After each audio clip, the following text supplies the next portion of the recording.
প্রেম এই কথাটা যতটা ছোট ততটাই গভীর। একে বলা সহজ, কিন্তু বহন করে নিয়ে যাওয়া খুব কঠিন। আর যে সেটা পারে সেই প্রকৃত প্রেমিক। নমস্কার, আমি কুন্তল। আপনারা আছেন গল্প জগতে। আজ শুনবেন এরকমই এক মর্মভেদী প্রেমের গল্প, অনন্ত প্রেম। শুনতে থাকুন, পাশে থাকুন। গল্প জগৎ।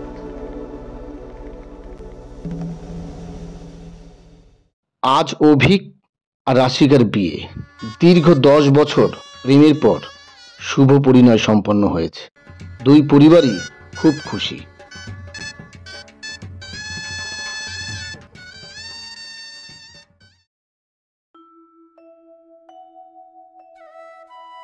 বিয়ে হয়ে গেছে প্রায় 1 বছর। সবকিছু ঠিকঠাকই চলছিল। হঠাৎ রাশিকার একদিন মাথায় প্রচন্ড যন্ত্রণা হলো। ঔষধ খেয়ে ভালোও হয়ে গেল, কিন্তু কয়েকদিন পর আবার মাথা যন্ত্রণা শুরু হলো। আবার ঔষধ খেয়ে কমে গেল, কিন্তু কয়েকদিন পর আবার পুনরাবৃত্তি ঘটায়।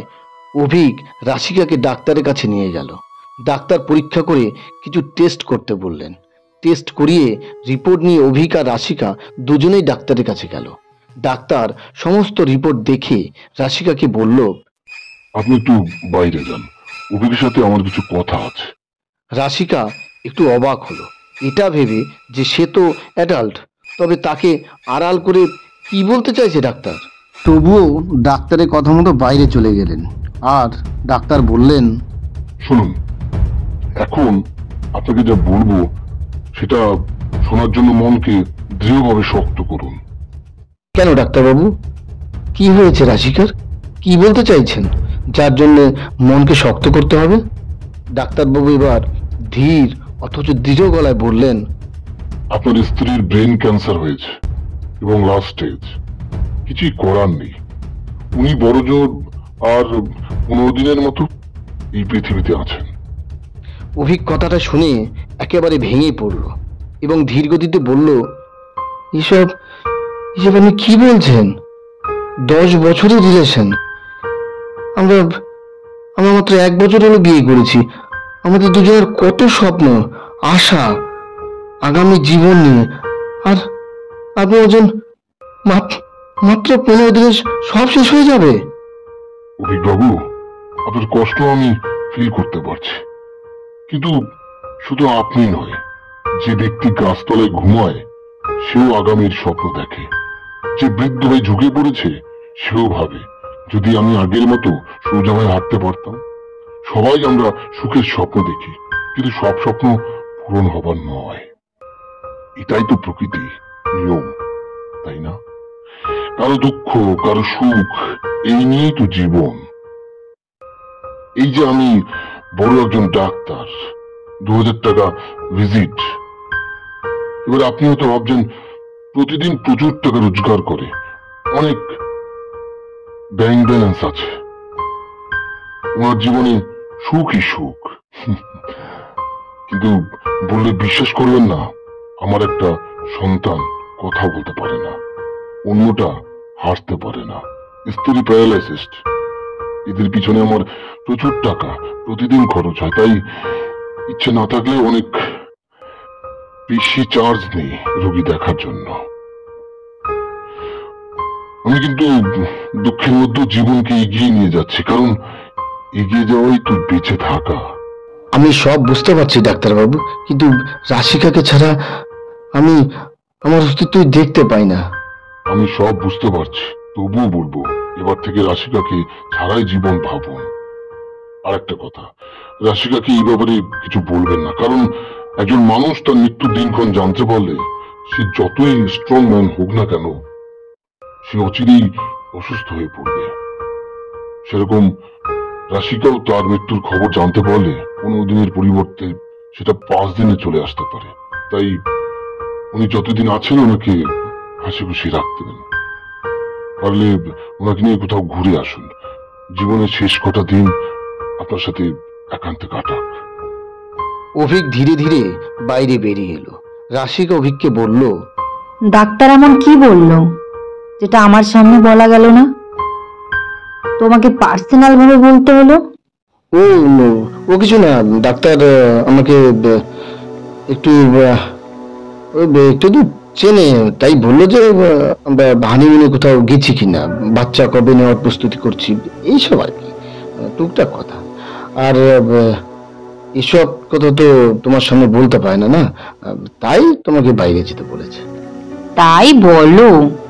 আমি ভাবলাম আমার বড় কোনো রোগ হয়েছে, সেই জন্যই ডাক্তার সে কথা তোমাকে বলার জন্য আমাকে বাইরে আসতে বলছে। তা আমার তেমন কিছু হয়নি তো? আরে না, কি বলছো এসব, তোমার কিচ্ছু হয়নি।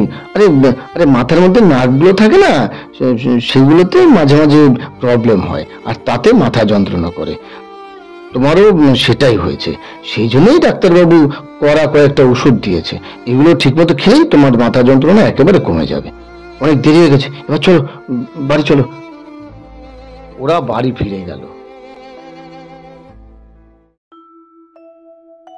কয়েকদিন পর অভিক আর রাশিকা দার্জিলিং গেল ঘুরতে। ডাক্তার বেশ কিছু ঔষধ দিয়েছিল, তা খেয়ে রাশিকা এখন বেশ সুস্থ। এটা দেখে অভিকের পুরনো দিনের কথা মনে পড়ল। প্রথম যেদিন রাশিকার সাথে দেখা হয় তখন অভিক বাইক নিয়ে যাচ্ছিল। হঠাৎ রাশিকার স্কুটিতে ধাক্কা লাগে।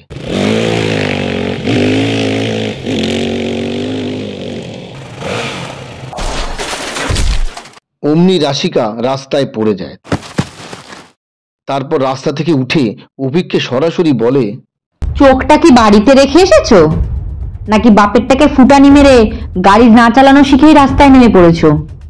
আমাকে যে ধাক্কা মেরে রাস্তায় ফেলে দিলে, কতটা ব্যথা লেগেছে তুমি জানো? বাবা, আদরের দুলালি একটু পড়তে না পড়তেই ব্যথা পেয়েছে। Just shut up, nonsense, idiot. হাসতে থাকে অভিক। রাশিকা চলে যায়। কলেজে যখন অভিককে একই ক্লাসে রাশিকা দেখে, তখন রাশিকা রেগে গিয়ে বলে, কি ব্যাপারটা কি তোমার? রাস্তায় আমাকে ধাক্কা মারলে, আবার আমাদের কলেজে আসছো। তোমার সাহস দেখে না আমি অবাক হয়ে যাচ্ছি। রাস্তায় যেভাবে কথা বলে তাতে মনে হয়েছিল পৃথিবীতে আমি প্রথম মানুষ যে কিনা অন্য কোনো মানুষকে ধাক্কা মেরেছি। অন্য কোনো মানুষ আর কোনোদিন আজ পর্যন্ত কাউকে ধাক্কা মারেনি। বেশ, ধাক্কা মেরে অন্যায় করেছি, তার জন্য সরি। আর যদি ডাক্তার দেখানোর পয়সা লাগে বলো, আমি দিচ্ছি। কিন্তু এই ক্লাসে এক্ষুনি যেটা বললে, তাতে মনে হচ্ছে তোমার বাবা এই কলেজের মালিক আর আমরা সবাই তোমার কাজের লোক। ইডিয়েট। ম্যাডাম, আমাকে বোকা বলার আগে কি কথা বলেছেন সেটা ভাবুন, তাহলেই বুঝতে পারবেন কি বোকা। আর হ্যাঁ, আমি এই কলেজের ছাত্র। ক্লিয়ার? রাশিকা আর কিছু না বলে রাগে গজগজ করতে করতে চলে গেল। কোথা থেকে যে আসে এসব বাজে ছেলে, কে জানে।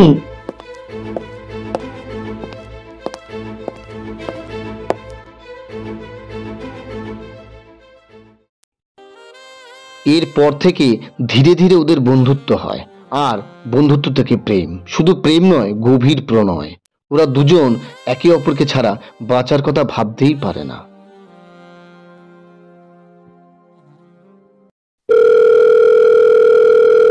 হঠাৎ ফোন বাজার শব্দে অভিকের ঘোর কেটে যায়। ফোনটা কানে নেয় অভিক।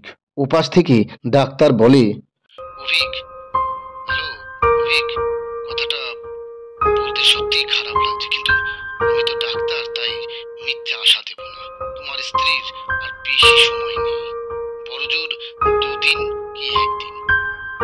আমি জানি ডাক্তারবাবু, তাই নিজেকে প্রস্তুত করেছি। আপনি আপনি মানে ভাববেন না। আমি রাখছি, ভালো থাকবেন। অভিক ফোনটা টেবিলের উপর রেখে দেয় এবং রাশিকাকে বলল, চলো আজ একটু গাড়ি করে ঘুরতে যাই।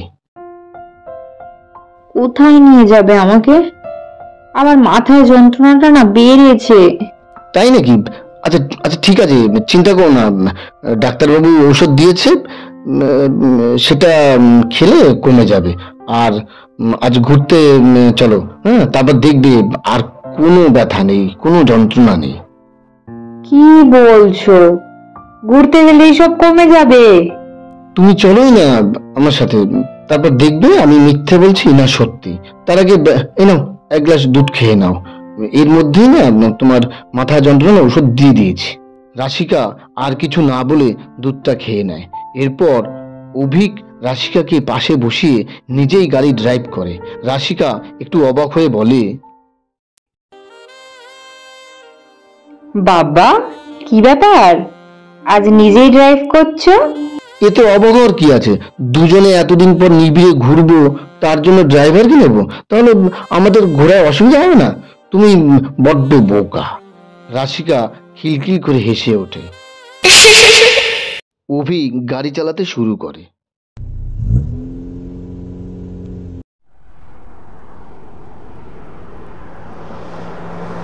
কিছুক্ষণ চলার পর রাশিকার ঘুম পেয়ে যায়। রাশিকা বলে, এই অভিক, এত সুন্দর মনোরম পরিবেশে আমার ঘুম পাচ্ছে কেন?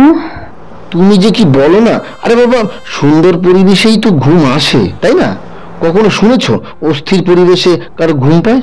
তাছাড়া তুমি খুব কড়া ওষুধ খেয়েছো তো, তাই ঘুম পাচ্ছে। অত ভেবো না, কিছুক্ষণ ঘুমিয়ে নাও, দেখবে শরীরটা ফ্রেশ লাগবে। রাশিকা ধীরে ধীরে ঘুমের দেশে হারিয়ে গেল। এবার অভিক রাশিকার দিকে তাকিয়ে আবার পুরনো স্মৃতিতে ফিরে গেল। বিয়ের আগে যখন ওরা ঘুরতে যেত, তখন রাশিকার প্রিয় গানটা অভিক গাইত। রাশিকা ওর বুকে মাথা দিয়ে চোখ বন্ধ করে শুনতো। তুমি আছো হৃদয়ে আমার, থাকবে ততদিন যতদিন দেহের অভিপ্রাণ। যদি তুমি সময় স্রোতে হারা, আমিও তো হারাবো যে তোমায় যাওয়ার পথে। হো হো হো হো আহা।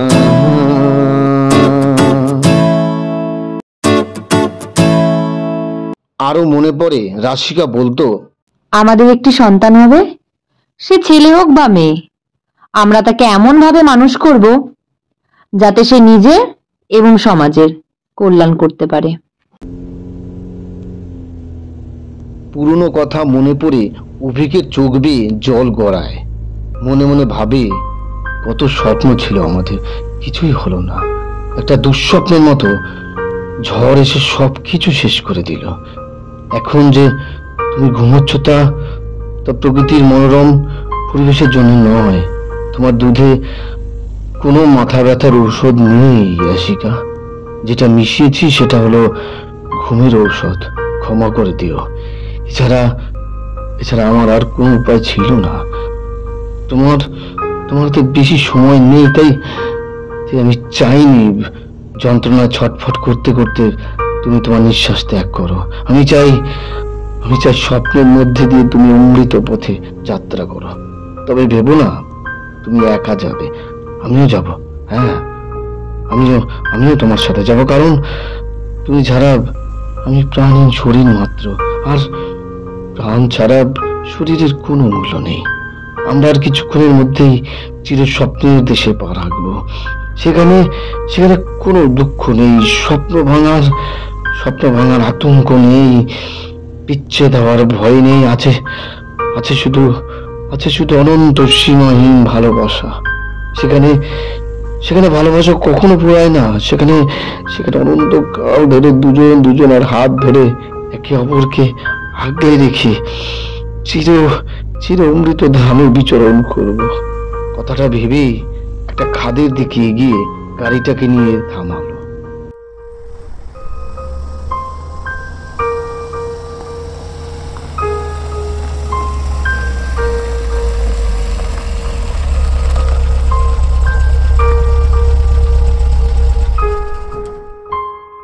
এরপর অভিক গাড়ি থেকে নেমে রাশিকাকে কুলে তুলে খাদের এক ধারে চলে এলো। বাবা মায়ের উদ্দেশ্যে বলল, তোমরা আমায় ক্ষমা করো। সন্তান হিসেবে তোমাদের প্রতি আমার একটা দায়িত্ব আছে, যেটা আমি আমি পালন করতে পারলাম না। কারণ কারণ রাশিকা ছাড়া আমার আমার পৃথিবী শূন্য। আমাদের আমাদের আশীর্বাদ করো তোমরা, আমরা যেন অমৃত ধামে এক হতে পারি। এরপরই অভিক রাশিকাকে নিয়ে খাদে ঝাঁপ দিল।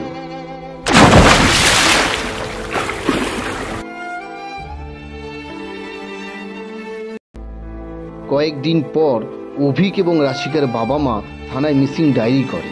পুলিশ গাড়িটা খুঁজে পেলেও অভিক আর রাশিকাকে পাওয়া যায়নি। কেমন লাগলো আজকের গল্প? যদি ভালো লেগে থাকে তাহলে অবশ্যই গল্পটিতে একটি লাইক করে দেবেন, কমেন্ট করে জানাবেন কেমন লাগলো এবং চ্যানেলটি সাবস্ক্রাইব করবেন। ভালো থাকবেন, সুস্থ থাকবেন, শুনতে থাকুন, পাশে থাকুন গল্প জগৎ। শুভরাত্রি।